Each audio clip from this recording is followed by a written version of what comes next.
ಇನ್ನು ಎಂಬಿ ಪಾಟೀಲ್ಗಿಂತ ಪಕ್ಷದಲ್ಲಿ ಹಿರಿಯರಿದ್ದಾರೆ ಅಂತ ಶಿವಾನಂದ ಪಾಟೀಲ್ ಹೇಳಿದ್ದಾರೆ. ಹಿರಿಯರ ಸರದಿ ಬಳಿಕ ಎಂಬಿ ಪಾಟೀಲ್ ಸರದಿ.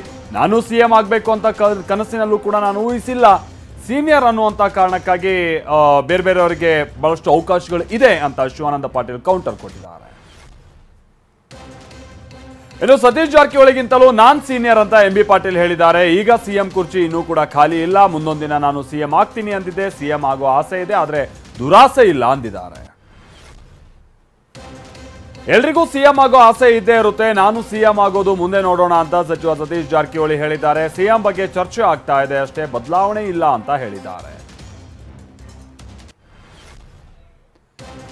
ಸಿದ್ದರಾಮಯ್ಯ ರಾಜೀನಾಮೆ ಕೊಟ್ರೆ ಜಾರಕಿಹೊಳಿ ಸಿಎಂ ಆಗಲಿ ಅಂತ ಸೋಷಿಯಲ್ ಮೀಡಿಯಾದಲ್ಲಿ ಅಭಿಯಾನ ಶುರುವಾಗಿದೆ. ಮುಂದಿನ ಸಿಎಂ ಸತೀಶ್ ಜಾರಕಿಹೊಳಿ ಅಂತಾನೂ ಕೂಡ ಅಭಿಮಾನಿಗಳು ಪೋಸ್ಟ್ ಹಾಕ್ತಾ ಇದ್ದಾರೆ. ಸಿಎಂ ರೇಸ್ನಲ್ಲಿ ಒಬ್ಬರಾದ ಮೇಲೆ ಒಬ್ಬರಿದ್ದಾರೆ ಅಂತ ಸಚಿವರ ಮಾತುಗಳಿಗೆ ಪ್ರಹ್ಲಾದ್ ಜೋಶಿ ಲೇವಡಿ ಮಾಡಿದ್ದಾರೆ. ಸಿದ್ದರಾಮಯ್ಯ ಬೆನ್ನಿಗೆ ಬಂಡೆಯಂತೆ ಇದ್ದೀವಿ ಅಂತಾರೆ, ಆದ್ರೆ ಹೊರಗಿನಿಂದ ಕಾಲೆಳಿತಾ ಇದ್ದಾರೆ ಅಂತಾನೂ ಹೇಳಿದ್ದಾರೆ. ಕಾಂಗ್ರೆಸ್ನಲ್ಲಿ ಸಿಎಂ ಕುರ್ಚಿ ಮೇಲೆ ಬಹಳ ಜನರ ಕಣ್ಣಿದೆ ಅಂತ ಮಾಜಿ ಸಚಿವ ಕೆಎಸ್ ಈಶ್ವರಪ್ಪ ಹೇಳಿದ್ದಾರೆ. ಒಂದ್ ಕಡೆ ಸಿಎಂ ಬದಲಾಯಿಸಲ್ಲ, ಬೆಂಬಲಿಸ್ತೀವಿ ಅಂತಾರೆ, ಆದ್ರೆ ಸಿಎಂ ಕುರ್ಚಿ ಮೇಲೆ ಅವರಿಗೂ ಹಂಬಲವಿದೆ ಅಂತ ಲೇವಡಿ ಮಾಡಿದ್ದಾರೆ. ಮೂಡ ಹಗರಣ ಬಗ್ಗೆ ನ್ಯಾಯಮೂರ್ತಿ ದೇಸಾಯಿ ನೇತೃತ್ವದಲ್ಲಿ ತನಿಖೆ ನಡೀತಾ ಇದೆ ಅಂತ ನಗರಾಭಿವೃದ್ಧಿ ಸಚಿವ ಭೈರತಿ ಸುರೇಶ್ ಹೇಳಿದ್ದಾರೆ. ಪ್ರಕರಣದಲ್ಲಿ ಯಾರನ್ನೂ ರಕ್ಷಿಸುವ ಪ್ರಶ್ನೆನೇ ಇಲ್ಲ ಅಂತಾನೂ ಹೇಳಿದ್ದಾರೆ. ರೇಣುಕಾಸ್ವಾಮಿಯ ಎಡಗಣ್ಣಿಗೆ ಏಟು ಬಿದ್ದಿದ್ದು ಹೇಗೆ ಅನ್ನೋದು ಬಯಲಾಗಿದೆ. ಸಿನಿಮಾ ಸ್ಟೈಲ್ನಲ್ಲಿ ರೇಣುಕಾಸ್ವಾಮಿ ಕಣ್ಣಿಗೆ ಖುದ್ದು ದರ್ಶನ್ ಪಂಚ್ ಕೊಟ್ಟಿದ್ದು ಇದೀಗ ಗೊತ್ತಾಗಿದೆ.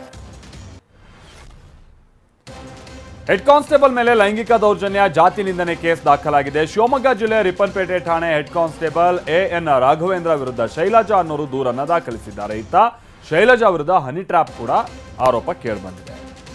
ಹನಿ ಟ್ರ್ಯಾಪ್ ಹಣವನ್ನ ತೆಗೆದುಕೊಂಡಿದ್ದನ್ನ ಪ್ರಕರಣದ ಆರೋಪಿ ಪ್ರಭು ಹಿರೇಮಠ ಒಪ್ಕೊಂಡಿದ್ದಾನೆ. ಅಜ್ಞಾತ ಸ್ಥಳದಿಂದ ವಿಡಿಯೋ ಹೇಳಿಕೆ ಬಿಡುಗಡೆ ಮಾಡಿ ತಾನು ಭಾಗಿಯಾಗಿದ್ದನ್ನ ಆತ ಒಪ್ಕೊಂಡಿದ್ದಾನೆ.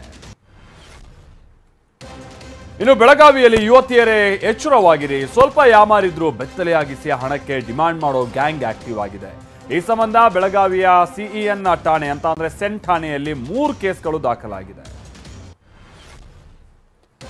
ಯಾದಗಿರಿಯಲ್ಲಿ ಗಣೇಶ ಹಬ್ಬ ಭಾವೈಕ್ಯತೆಗೆ ಸಾಕ್ಷಿಯಾಗಿದೆ. ಮುಸ್ಲಿಮರ ಮನೆಯಲ್ಲಿ ಗಣೇಶ ಮೂರ್ತಿ ಪ್ರತಿಷ್ಠಾಪನೆ ಮಾಡಲಾಗಿದೆ. ಶಾಸ್ತ್ರಬದ್ಧವಾಗಿ ಗಣೇಶನಿಗೆ ಪೂಜೆಯನ್ನು ಸಲ್ಲಿಸಲಾಗಿದೆ.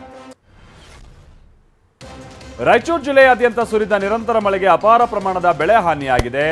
ಜಗೇರಕಲ್ ಗ್ರಾಮದಲ್ಲಿ 100 ಎಕರೆಯಲ್ಲಿ ಬೆಳೆದಿದ್ದಂತ ಹತ್ತಿ, ಭತ್ತ, ತೊಗರಿ ಬೆಳೆ ಹಾಳಾಗಿ ಹೋಗಿದೆ.